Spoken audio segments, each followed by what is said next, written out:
and joining for the webinar. So thank you very much for joining for this afternoon's webinar.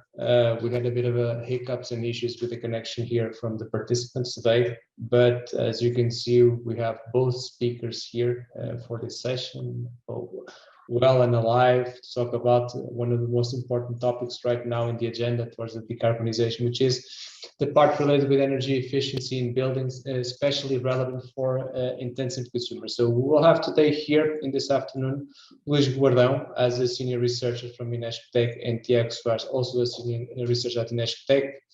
Luís is part from the Center for Enterprise Systems Engineering, so dealing mainly with the part from industry side. We will be talking about this idea of minimizing the costs and the whole process related with high intensive consumers, whereas Tiago will talk more on how to relate this with the active contracting and the systems that we can have and methodologies to assess the performance, the energy performance within these consumers. So today we'll have these both two presentations. As you can see, you have the Q&A available for the interactions with the speakers. So each of the speakers will have his own presentation, and we're also to introduce himself a bit more in detail than I had just did. We'll have the opportunity to interact with this Q&A with everyone here today, and we will interrupt these presentations halfway through, the first one done by Luís, and have some interaction with the audience, where you are able to interact also with the Q&A, but also to go live with some questions to Luís first. Then we'll have the second presentation from Tiago, which will then make his own presentation. It's 20 minutes each. And at the end, more questions related with the presentation from Tiago. At the end, I'll make the closing session with a bit more overall questions from the whole session of today, from all of those who want to participate. Again, you have the Q&A available. Feel free to drop in some of the questions. It's important if you do throughout the presentation. So I myself as a moderator can cope with the questions coming in and pass them on to the speakers, but as well to permit some discussion between us. So this is the agenda for today. Again, apologies for the minor delays here today, but technical reasons motivated this. So, and again, thank you very much for the speakers today for participating with us in this session related with energy efficiency, which is a topic of the agenda. But right now, I'll pass the floor to Luís to make his presentation. So I think he can share the screen with a PowerPoint with us here. Yes. And passing on the floor. So Luís. Okay. The floor is yours. Thank you, David. I think you are already seeing my presentation. We are. Go ahead. Okay. Thank you for all attending this webinar, which the theme is minimizing manufacturing production costs, the role of intelligent scheduling. Okay. So sorry. So the agenda for today is what are the current challenges in manufacturing, definition of production scheduling for all those who are not aware of what it means, the role of scheduling on improving the earning power of manufacturing industries, touching themes such as energy efficiency and others, and a number of real-life case studies that apply these tools and methodologies to obtain results in this area. So current challenges in manufacturing. Currently, in our demanding society, we ask for more and more customized products. So we went a long way since the crafted items of the early 90s to the mass production of goods such as cars.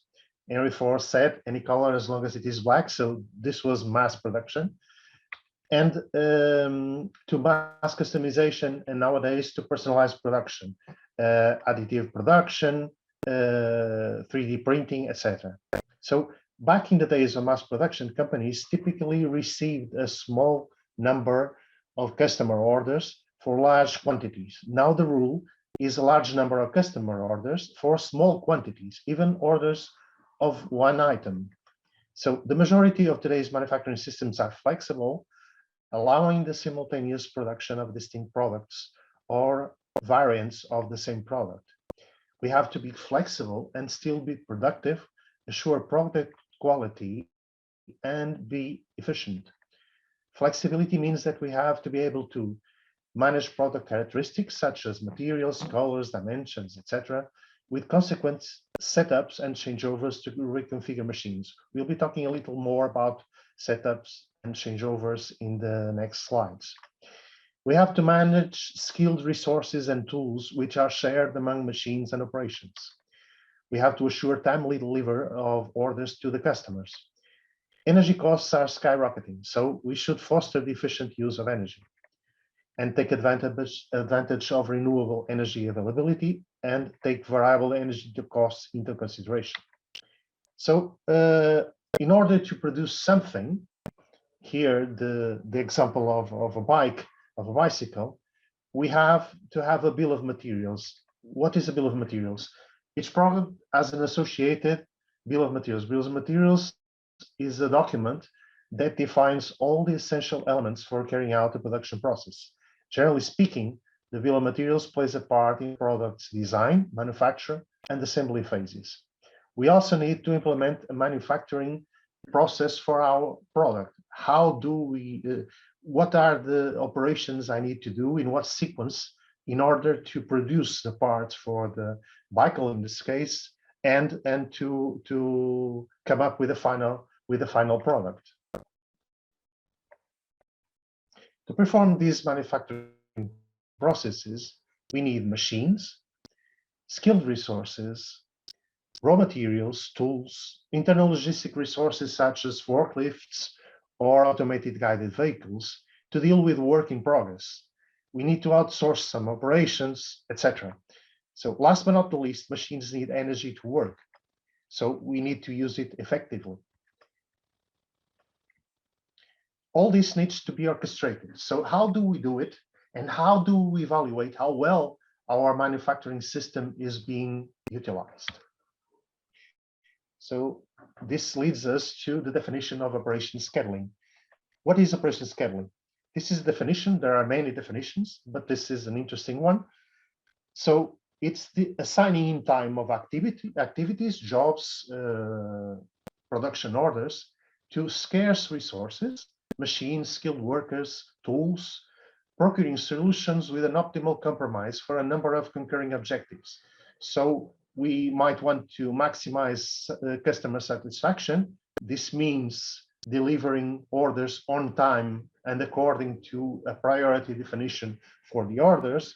We want to minimize changeovers, as this is part of many objectives. Normally, we have more than one objective. One that comes up all the times is to fulfill the delivery production orders, to deliver products on time to the customers. The other is to somehow to minimize the production of manufacturing costs. So this is an example, a simple example on how a plan coming from the scheduling engine might look like. Okay, so we have, sorry, let me just highlight the pointer. Okay, so we have here, we have the phases, then the operations. Job A has an initial specification, a pre-coding, and we define a sequence that has the aim to optimize some KPIs.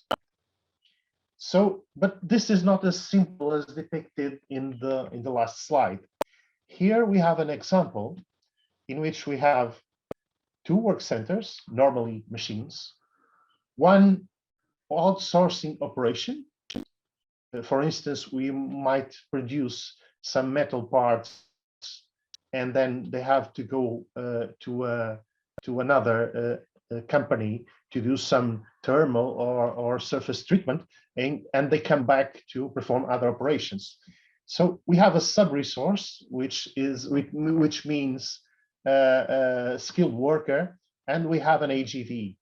So once I have performed operation on work center 1, I have to transport the work in progress from this work center to this work center. And to this, I'm using an AGV, which has an arrival time and a transport time. Okay, and here, more ahead in the working sequence, I have to obey the visits, the window visits for the outsourcer, and then again here. Okay, so we have to orchestrate all this together and come up with a solution that respects all restrictions, namely the sequence of operations, respecting the availability of the resources. These zones here mean that there is no availability of this resource or of this resource. Okay, so what is the result of this? I can produce a plan for the operations, produce a plan for internal logistics, such as the automated guided vehicle, produce a list of points in time where we need to have the tools available for the operations. All this has to be done together. And here it's a small example on how demanding the production of a scheduling solution might be. Okay. So this depicts representation on our approach. It's just a diagram, a functional diagram on how we approach the problem of our scheduling engine. So we have a standard model that describes capacity of the production system, work centers, calendars, transport resources, tools, specialized human resources, and their skills, and the technical information such as operating sequence, changeover matrices, etc., on how to produce items on the shop floor. This information comes from the ERP, and perhaps the scheduling engine itself complements information coming from the ERP. So then what do we do? We have objectives, as we mentioned before. Minimize the sum of delayed orders, minimize changeovers. So with these objectives in mind, we define a sequencing rule and scheduling rules. Sequencing means giving an order to the production orders, and then we are going to schedule operation on operation in time. Okay. Doing this, I get a solution that has the graphical aspect that we've seen in the previous examples, and we have a number of key performance indicators that allows us to evaluate the quality of the solution. Then we can, again, if we have time, perform an optimization and try to improve the initial solution. So what's the role of scheduling in improving the earning power of our manufacturing facilities? We have to be able to evaluate the quality of the solution and the quality of our production system. Overall equipment effectiveness is a KPI that measures how well a manufacturing operation is utilized. This KPI is used by everyone.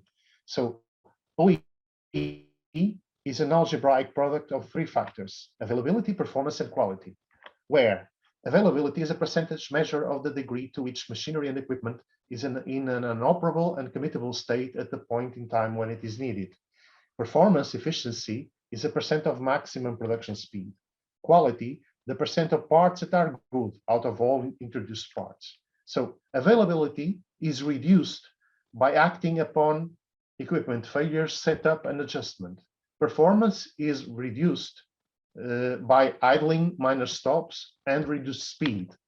Quality is reduced by process defects and startup losses. So I have here two diagrams that illustrate the gain we can get or the margin we have to improve our manufacturing systems. Here we see that at startup, partial shutdowns or shutdowns of the machines, they contribute to worsening the OEE and also plant upsides. So we have here a margin here at yellow and here how we can improve, and scheduling can do this. Okay, so a more detailed diagram on how changeovers occur. Changeover, what means changeover? Changeover is when we are producing an item, a product in a machine, and afterwards I have to produce in a sequence another product that has different characteristics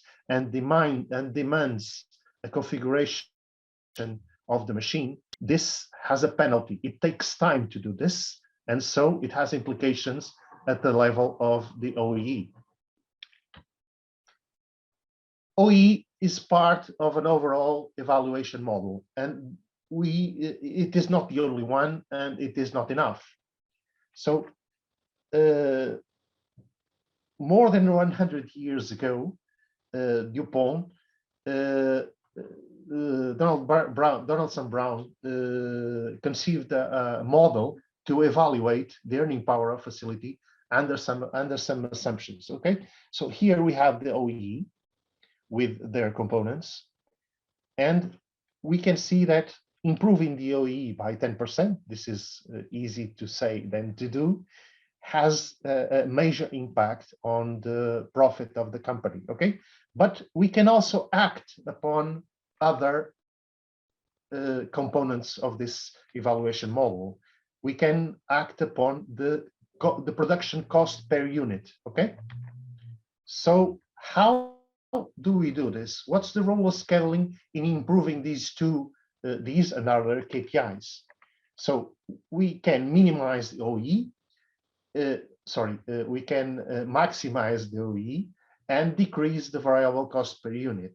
So the effective use of resources and the energy. How? Utilize available resources, machines, skilled workers, special tools in a cost-effective way, procuring allocation and job sequences that minimize changeovers, minimize machine idling times, waiting for work in progress from previous or outsourced operations, minimize waiting for skilled resources, special tools, or raw material. Minimize traveling distances for skilled workers and internal logistics items such as automated guided vehicles. We may study the production process through the use of IoT platforms and relate machine operating states, idle, producing, performing changeover, stopped, with product characteristics, machine characteristics, and energy consumption, and use data science to derive knowledge that later will be used to improve scheduling heuristics and optimization models in order to minimize energy consumption. We may force machine shutdown instead of idling, depending on the conditions. We may choose product sequencing to simultaneously minimize changeover times and energy consumption during that period. And if process so allows, we can move energy demanding operations to period where the energy comes at a lower price or renewable energy is available. If there is no such flexibility, we may try to produce at full throttle when energy is more expensive, avoiding costly changeovers during that period. All this procuring customer satisfaction, cost effectiveness, and at the end, profit. So now we are going to look at 2 real-life cases and a project that is ongoing, an European project that is ongoing, that applies all these principles and comes up with results, okay? So the first case is the production of blown film plastics for the food packaging industry. And the challenge is, what is the production sequence that assures timely deliveries and simultaneously minimizes changeover times and energy consumption? So the plastic blown film extrusion process is something that we all know and use. All the products coming from this process, we use it every day. So we have plastic pellets that go into an extruder that melts the pellets. This is then used in conjunction with air blown, creates a cylinder of plastic that then is collapsed and is winded into a roll. Okay, the products coming from here are printed in a Flexa printer, which has a number of colors that is configurable. Here we have the illustration of the process. Okay, and then, sorry, there is a, okay, sorry for this hiccup. And then they are printed in a plastic film roller slater rewinder machine. So this is the process, is a simple process. Here we have illustrated one extruder machine, but normally these plastic films for the food industry are multi-layer, okay? So in a multi-layer plastic blown film extrusion machine, we have several extruders, okay? The working principle is the same. For each layer, we have an extruder. Here is a graphical representation of the several layers of the plastic film. And here an image of the machine of this kind. These machines have a power consumption of 400 kilowatt. So it's a very powerful machine, and that demands lots of energy in the form of electrical, steam, refrigeration, etc. So this is the typical multi-layer structure of a plastic that we use in our food packages. Okay, so we can see here several layers,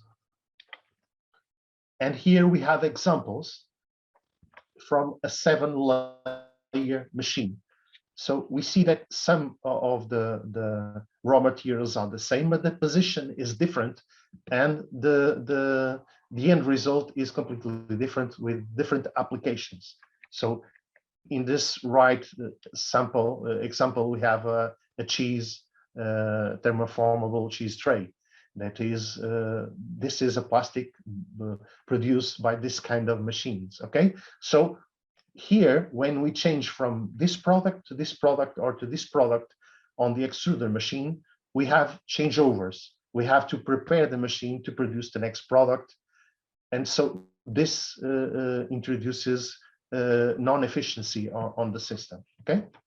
So the extruder, each extruder, and we have 7 in this case, has several zones. Each one has an ideal temperature to produce its layer, okay? So imagine we have, and this extruder weighs about 500 kilograms. So this times 7 times a number of time zones.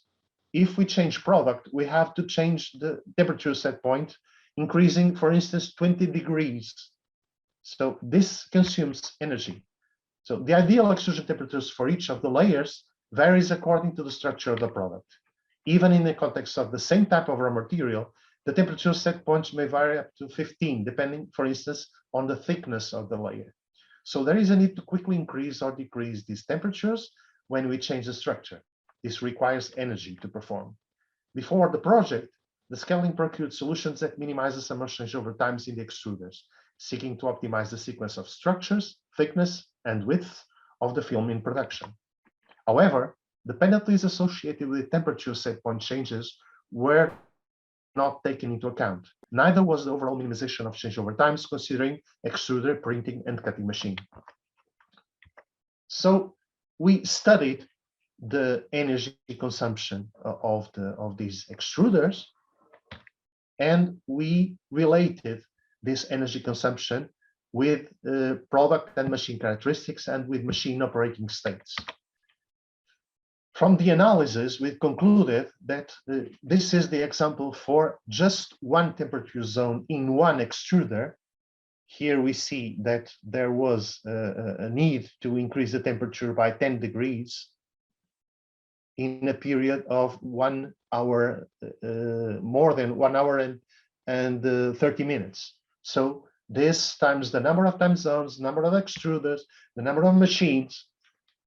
If we act upon this, so what is the solution? Derive knowledge from that analysis, build extruder temperature set point energy penalty metrics, choose product sequence at extruder considering structure, film width, and thickness, and then, in the case of tie, choose the sequence that minimizes the energy penalty. The outcome was tens of thousands of euros in electric energy savings per year for the case of this company, which has 3 multi-layer blown film extruders. I'm going a little fast because I don't know if I'm on time, okay? Production of powder coatings. This is the second case. And the challenge was, what is the best allocation and sequence of production orders into a series of parallel production lines that assures timely deliveries and minimizes manufacturing production costs? So this is an illustration on how powder coatings are produced. So there is a recipe with a number of components. that is premixed, extruded, as in the former case. Then this produces a film. The film has to be cooled, shipped, grinded, and then packaged. And then we use it for spraying dust. And this is the diagram that illustrates how this works. The part is positively charged, and the particles of dust or coating are sprayed, and as they are attracted and they involve the object. So this is used in many things, in cars, in parts, in home appliances, in everything you may think of. Okay, so we have a number of production orders for product A, B, C, D, E for a quantity, and they have two characteristics. One is chemical compatibility, and the other is color. Okay, whenever we change color compatibility family or color, we have changeovers. So we have to prepare the machine to do the next product. Okay, and they have delivery dates as well. So we must fulfill these delivery dates to the customer. So there is a color change matrix from this color to this color, this color to this color. It takes 30 minutes to prepare the machine, etc. Okay, and we have a chemical compatibility matrix. So the worst of, if we change from this to this, which implies changing from this to this, we choose the maximum of the penalty and apply this penalty in case the sequence is this. So we have three, in this example, three lines, extruder and grinding lines. The first line is the fastest. The third is the slowest. The cost per ton is the smallest in the first line and highest in the slowest machine. Okay, and the setup times are higher in the machine that produces at fastest speed and costs less per ton. So we have to take all of this into consideration, use an optimization engine, and the solution is an optimization engine that allocates and sequences the production orders to extruder grinding lines, ensuring delivery dates and minimizing the total cost, the total manufacturing cost. Okay, this is an illustration on how the solution may appear. So this gives as an outcome tens of thousands of euros per month. Okay, for the company. The third example is an ongoing project, which is called Bring Scheduling. Sorry for the formatting here. The objective is to develop a strategy and framework that incorporates energy efficiency preoccupations as an objective in a multi-objective planning and scheduling engine. So the two use cases that I presented previously were developed for specific companies with specific challenges. Here, we are procuring to develop a methodology and framework that incorporates effective energy usage as a relevant objective in a multi-objective planning and scheduling engine. The consortium includes universities, data science companies, advanced planning and scheduling manufacturers, and intensive energy users, industrial companies. So here we have a diagram in which we are using an IoT platform which acquires data from the shop floor, processes this data, analytics, derives insights from this data, improve the optimization algorithms, and then apply them to the advanced planning and scheduling to then again come up with an optimized production plan.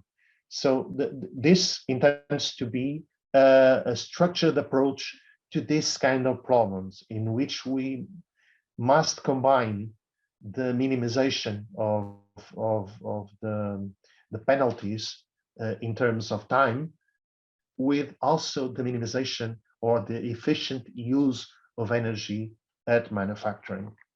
So thank you all. I hope I was not presenting too fast at the end of the presentation, but I was not looking at the time. So I don't know if I'll pass the word to David. Thank you very much, Luis. No, it was spot on. So we had a presentation within the 20 minutes. We started a bit later, but I think we had time for some questions. So there's not any question in the Q&A per se. I don't know if there's anyone willing to pose a question, but in the meantime, I'll pose one myself. So there's plenty of challenges here in dealing with the optimization as you presented from the processes to ensure quality, and at the end, one important vector for industries, which is the cost reduction. So to keep this fully aligned within all of the details that you mentioned here. One of the points you mentioned, which is particularly dear to us, is the part of energy efficiency and how we handle energy also in this process. Particularly for us right now, the flexibility on these assets is something important. So my question to your presentation is, how can we, in this new dynamic of the energy systems, especially on the high intensity consumption clients, can we induce this flexibility towards the decarbonization of their systems? It's not an easy answer, I believe, but it's something quite relevant right now because it's on top of the agenda to decarbonization of several sectors. We see it everywhere, from transportation, from manufacturing, and so forth. So any hints on how this is being approached from the research side on trying to combine the quantification of flexibility, allowing these consumers to take part in the dynamic markets of energy, and then deriving some benefits that wouldn't jeopardize, or as little as possible jeopardize, the current processes, which is something very complex, as we've seen from the 3 examples we have here. Just a comment from your side to this need. Yes, I've mentioned in my presentation some points that are already beginning of the answer to the question you are posing. But the production systems, the manufacturing production systems, have to be flexible in order to adapt to, in this case, to the offer of renewable energy and to the variable costs of energy. So if the manufacturing production system is not flexible, I cannot adapt to this. So I will not take advantage of the offer of more affordable energy. So we should work on trying to study the manufacturing processes so that we can execute some operations that are energy demanding for one side when we have more affordable energy available, or in this case, renewable energy. On the other hand, we have also to look at the processes, even if the energy cost was the same along the day and along the month or the year.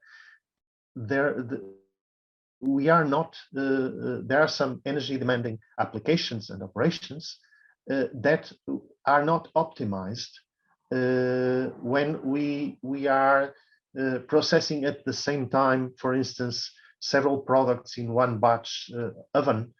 The way we form the batch and how we prepare the batch for execution at a certain cycle, which involves, for instance, CO2, temperature, pressure, etc.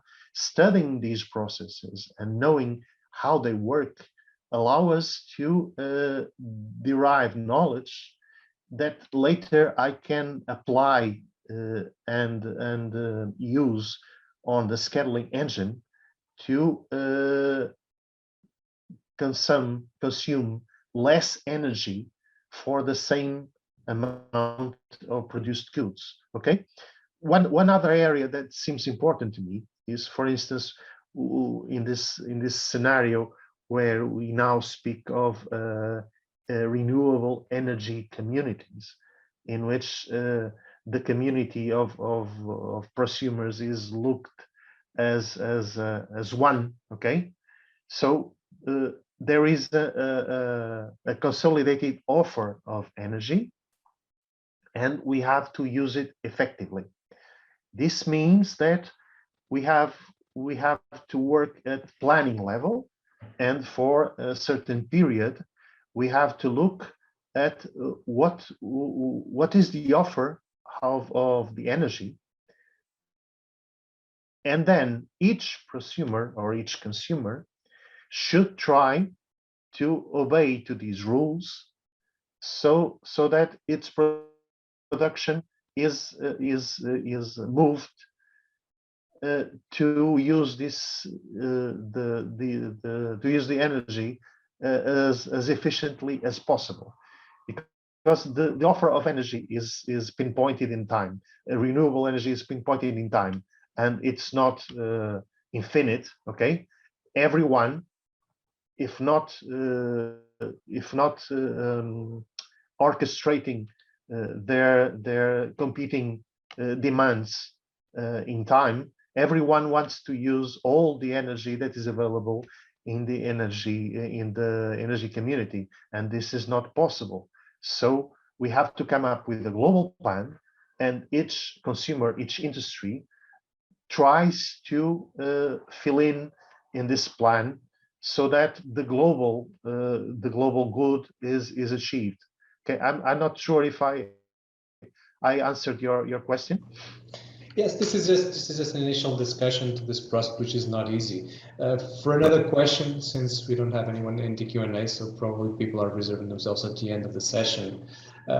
Related to this, which is what you're mentioning, is also pretty much contained also in the presentation that Tiago will have in a few minutes regarding this performance contracting. So to align the expectations from the different actors in fulfilling these efficiency goals. But one of the key elements here also is the digitalization. So the access to the information and the way not only that you have relevant data that you can process, but also digital platforms that can facilitate the implementation of these newer schemes for scheduling, because it's not feasible nowadays with the high complexity of industry to go into manual interventions from humans in the process. So for a final comment, since we're passing on to Tiago, but regarding this part of digitalization, in your perspective, the key role here of industries in coping with the digitalization is fundamental. How would you classify the level of, let's say, readiness of industry towards the digital plane for these processes to be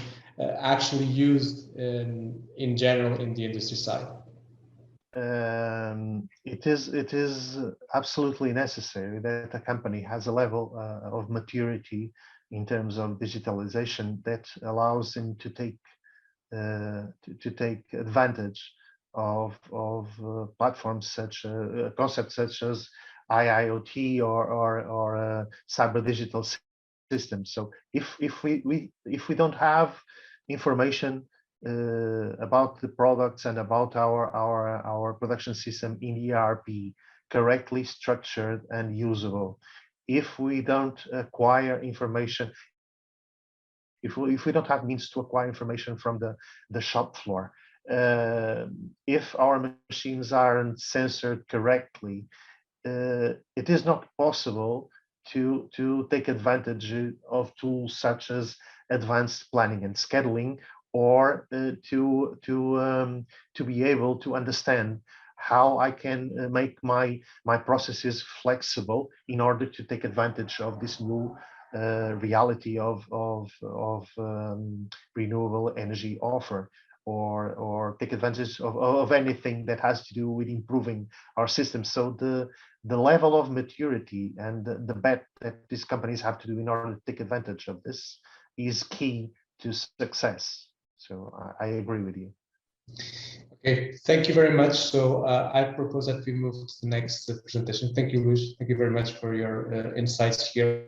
So the next presenter will be Tiago Soares, to be talking about this part of the processes and the contracting related issues. So I would ask Tiago to join us for his presentation. So Tiago will be introducing work that we're carrying out in the Ambience project, but I'll pass on the floor to Tiago to provide us in this journey a bit more of an explanation to the topic. So Tiago, the floor is yours. Go ahead.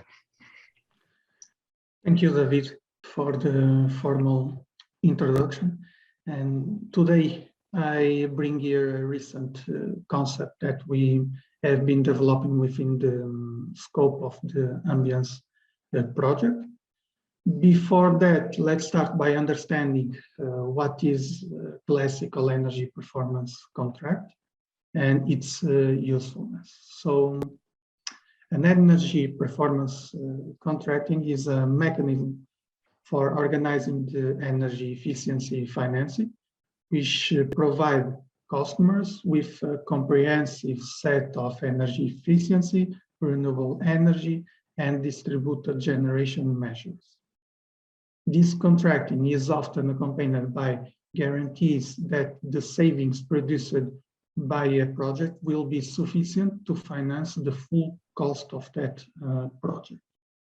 A typical energy performance contract, also called EPC, is delivered by an INESC energy service company, who can relieve the client by proposing an optimal set of measures, giving performance guarantees for the projected savings and payback time.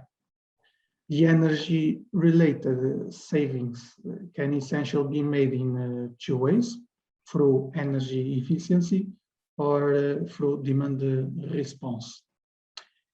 In this classical EPC, the focus is on designing and implementing various energy conservation measures to achieve the guaranteed energy consumption and cost savings, which are typically measured on a yearly basis. These include measures on regulation, commissioning of existing installation, upgrades and replacements of existing installations by new installations, for instance, HVAC, relighting, renewable energy source. It also includes building envelope insulation measures, for instance, like roof or attic insulation, floor and wall insulation, new glazing or new doors, windows, etc. So, in short, the ESCO proposes a set of energy efficiency measures, okay, and usually financing for implementing those measures, and then the customer pays a monthly fee during the period agreed in the contract. So, what is the difference between this classical EPC and the active building EPC we have been developing in ambience? Well, as mentioned, the energy-related savings can be made through energy efficiency or demand response. And in the active building EPC, it aims to extend the existing EPC concept with elements for demand response and flexibility. So, in this demand response and flexibility, the aim is to change the demand for energy in time to reduce and optimize energy costs. This obviously can leverage price components such as capacity-based pricing or tariff structures like using time-of-use pricing or use temporary storage capacity like batteries or other demand-side parameters, for instance, shifting or stopping production or energy usage temporarily. So, in short, the active building EPC concept proposed in ambience extends the traditional EPC concept in three different dimensions. The first dimension consists of extending the energy performance guarantees related to the energy efficiency by including demand response service. Okay. Then, in the second dimension is to update the EPC to a wide range of building types. And then third dimension consists of extending the EPCs to a collective buildings for local energy communities. To implement an active building EPC, it is necessary to assess what flexibility is available in the building. So there are different sources of flexibility within buildings. It can be activated by shifting the production or useful energy or usage of it. Some may require acceptable flexibility in the comfort levels or in the way installations are being used. This picture provides some examples of typical source of flexibility in most buildings. In terms of electrical installations, we are talking about the PV panels, heat pumps, electric storage through EVs. Then we have smart sensors, lighting controls, building energy management systems. And then we have some building elements like the window shades, LED lighting, variable speed pumps, efficient equipment, insulation, and daylight. So given all these source of flexibility, it's possible to conclude that the load flexibility is a form of demand response that controls electricity usage in real time, also using common household appliances like smart thermostats and water heaters. The important role of this load flexibility rises as the grid faces the issues in the balancing of supply and demand with the use of wind and solar power, which are non-dispatchable source. So load flexibility can help by quickly lowering or shifting the demand to balance the grid without significantly affecting the comfort conditions inside most of the buildings. So the Active Building Epc will give new opportunity for buildings to become more digital and smarter by increasing their smartness, allowing an active control based on data and measurements. So this active management may provide energy emission and cost savings, for instance, from 5 to 30% for space heating. In the first results we have in the product, and smarter device with active control leveraging the machine learning techniques. And then with the addition of sensors, meters, and ICT, the building becomes more digital and intelligent to improve comfort and security and to support the measurement and the verification needed in this type of EPCs. So now let's take a look on the value chain of this active building EPC concept. So with an extended definition of the energy performance contracting, it is important to provide the main stakeholders with an extended and updated value proposition. Here we can see the existing energy service value chain from the primary to the useful energy with the respective business models. Primary energy indicates the primary energy that can be saved, such as crude, oil, natural gas, coal, among others. Then in the secondary, energy is the type of energy that is considered as utilities and covers electricity, district heating, heating oil, natural gas, biomass, among others.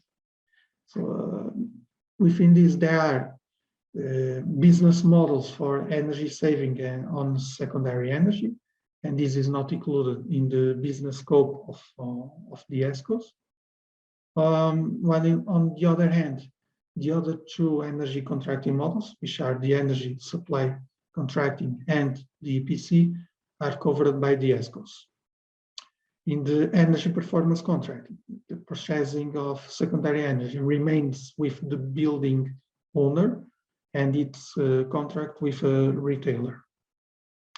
To the energy supply contracting, an efficient supply of final energy such as heat or steam or compressed air is contracted and measured in the megawatt hour delivered. The model includes, of course, the purchasing of fuel and is comparable to district heating or cogeneration supply contracts.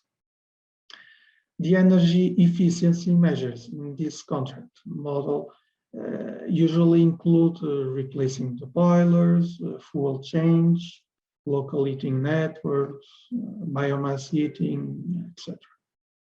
In the energy performance contracting, this is based for the active building EPC, and the focus is on reducing the final energy consumption through energy efficiency measures, such as thermal insulation of the building, lighting, energy management system, etc. And the business model here is based on guaranteed savings compared to a predefined baseline that is denoted as megawatt hours.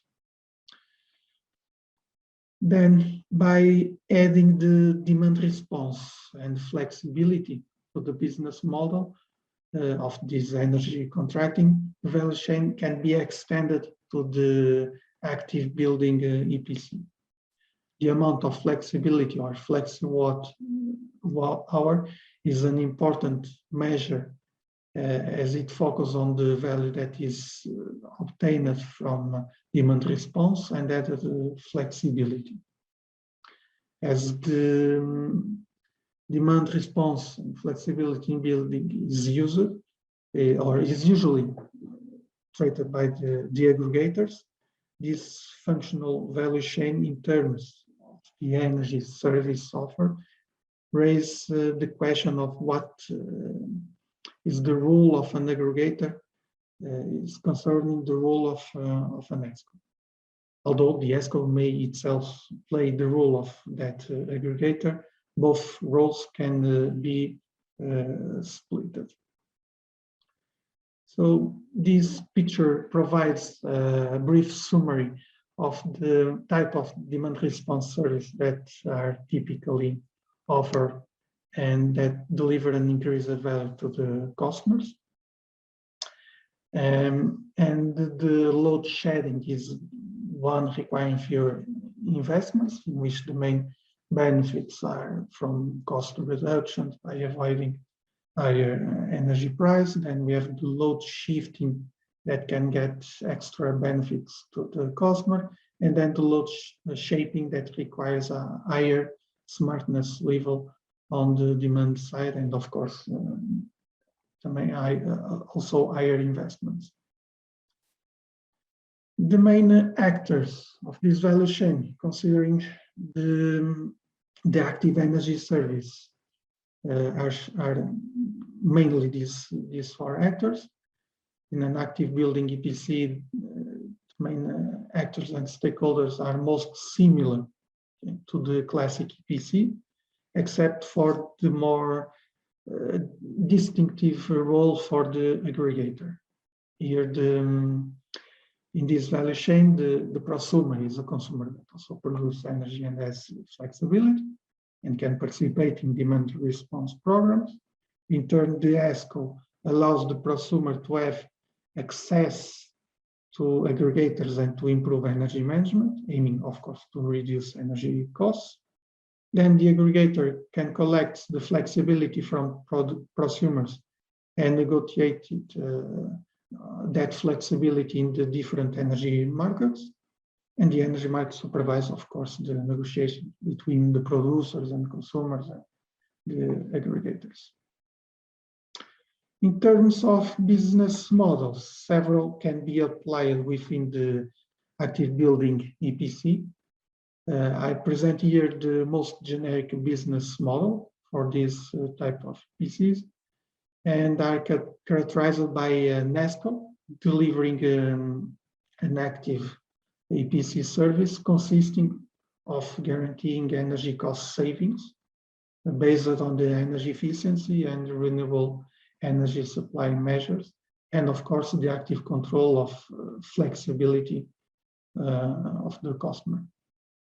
This beneficiary is typically the owner, occupier, of a commercial, public, or individual residential building, who will compensate this ESCO for the investment through a periodic payment, of course, including interests.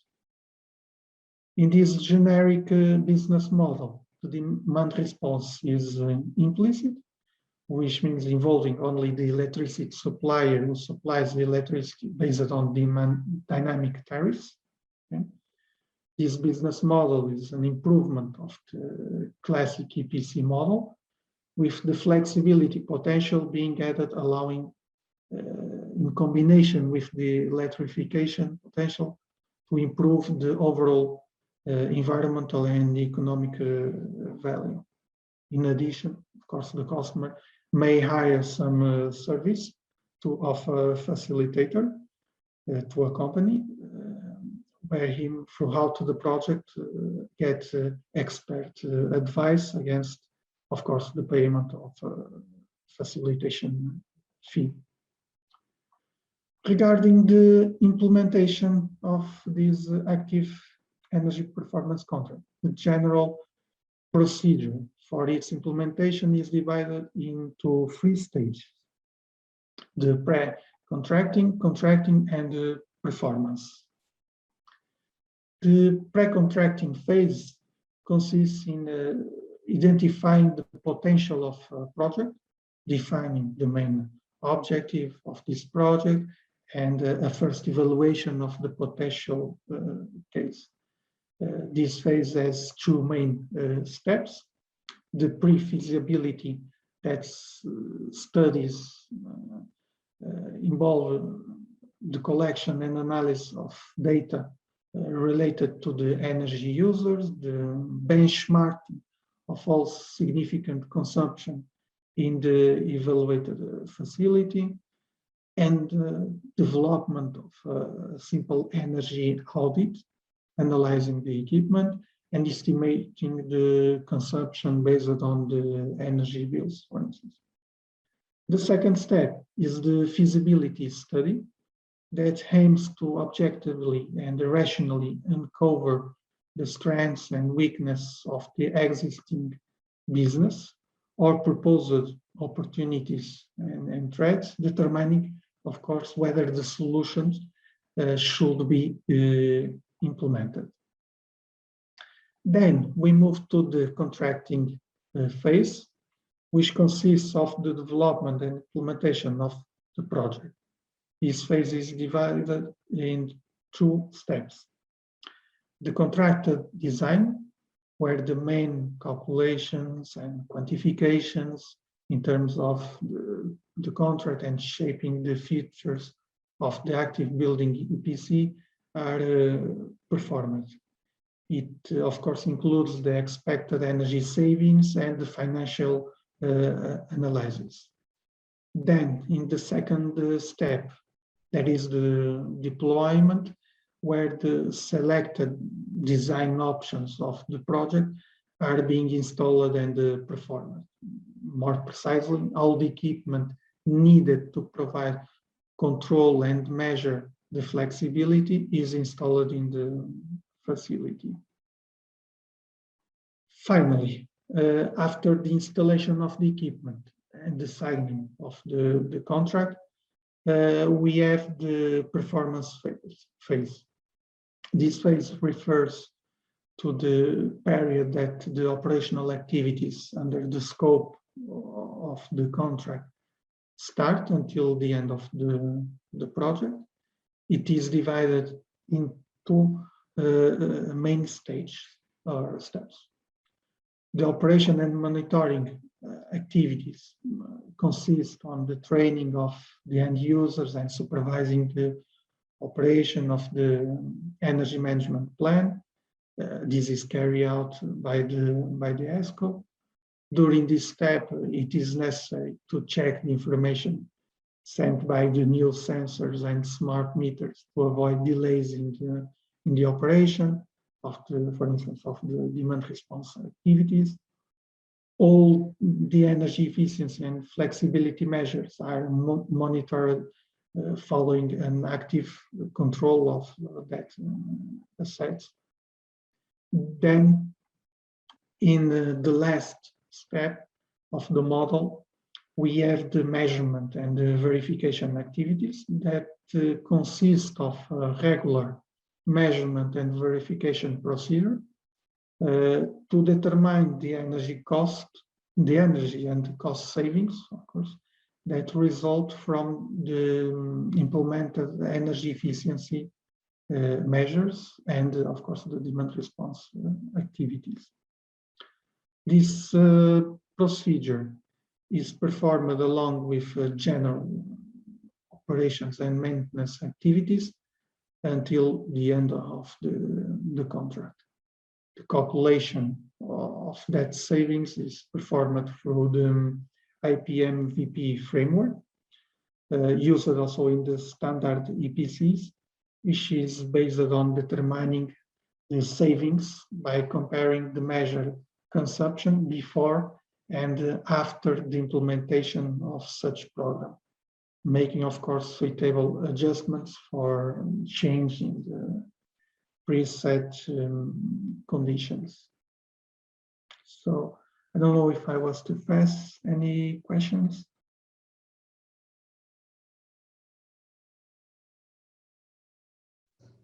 Okay, so thank you very much, Tiago. So we still don't have any questions in the Q&A. Probably in the next discussion will happen. I can introduce a bit of questions here, considering the presentation from Luis earlier on and yours regarding this part of the contracting. You talked about buildings as a whole, so as a major representation of clusters of energy resources that we may have. Luis focused a bit more on the industry side. So my first question regarding to this methodology of and these contributions that we're making in ambience, how easy would it be to convey this to specific applications such industry? The examples that Luis showed today are quite representative. So one of those coming from the plastic industry with the extrusion process. But just to take upon this presentation you made about the contracting. So how easy would be, and considering all of the issues that was raised a while ago with the specificity of the processes, to apply this EPCs or this new generation of EPCs to this kind of end consumers? Thank you, David. In INESC, we developed the general concept for the active building and performance contracting. So the main difference between our concept and the traditional EPC is the inclusion of flexibility and demand response service. Of course, that for industry, the work in this main three phases that I showed for the energy performance contracts need to be fulfilled, and of course need to be in a detailed way, and of course may require some significant investments in terms of sensors and meters and so on, which are necessary to actually activate the measures that we foresee to make some energy emissions or cost savings. Of course, it is not an easy task, I would say, for industry, because even depending on the size of industry and the process within the industry, but it is possible to do it. So I believe the concept can be perfectly spread not only in the residential level and office buildings, but also in the industry. Of course, needs some adjustments to the inherent characteristics of that industry, and one can expect that kind of process will take a bit longer than the conventional ones for residential buildings. We have one question here from Mohammed Javadi, which is quite relevant for both of you regarding the information that we retrieve from this. So in order to make all of this work, we need to have data and we need to have information going through different stakeholders. So one of the topics that is raising here is quite permanent, which is the data privacy issues. So a bit of a comment also from Luis' side, perhaps first on the first presentation. Of course, industry privacy, it's not as key or at least as visible as it is, for instance, residential consumption. But there's still some issues with data being exchanged, especially if you have another company willing to make the process of energy management or intervening in your process with let's say information that may be conceived, such as trade secrets and so forth. So a bit of a comment also from your side, Luis, about these privacy issues and this related need to have more and more data to make sure that we model the systems properly and the process properly. Yes, in the context, this is obviously a relevant issue, but in the context of industrial companies, normally there is the concern that the data that we have inside and trade secrets and how processes are organized and are optimized, this is not the information that they want outside the company. So when we are speaking of industrial IoT, we are not specifically speaking of IoT in general terms, in which the information from sensors is generated and is sent to the cloud somewhere and is accessible. All these platforms, digital platforms, need to have great concerns and implement mechanisms that control the flow and the visibility of operation, depending on how the users are going to access them, on how the information is encrypted, and how the information is used. So in general terms, this is a concern, and this is paramount for all digital systems, that information is correctly preserved and not made available to someone who doesn't have the correct authorization to use it. This is critical at the industry. I've come up in I'm working with industry for almost 30 years, and even at recent projects, we developed the project, and the company CEO doesn't want what we have done there to be available to others. There's still resistance to the usage of cloud and the advantages it has.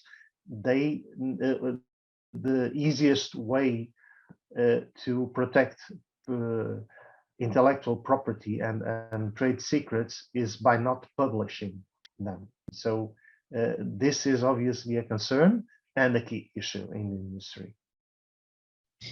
Okay, thank you. So also from your side, Diego, this part of the contracting is fundamental, that we have, again, the information to verify all of the processes and if the contracts are fulfilled. We've been dealing with privacy preserving mechanisms and other approaches to ensure that data is shared, as Luis was mentioning, especially sensitive data, even if it's personal or if it's trade secrets. One of the options right now has been to use privacy preserving mechanisms. So in your view, how compatible are these notions of private by design mechanisms with the need to have the necessary information for the new generation of EPCs to be successful? Yeah, I completely agree with what Luis said, and you also. Today we have been facing this problem of data privacy, and of course it's extremely important to preserve the privacy of the end users. And of course, there is, in the literature we find that at INESC several colleagues working on the data privacy techniques to dealing with data. So I don't see a problem with the active EPC contracts. We can use that kind of techniques to preserve the privacy of the user and ensure that all the data he shares with the company or with the ESCO that he needs to share is not available anywhere else, or it should be private and so on. So I see it's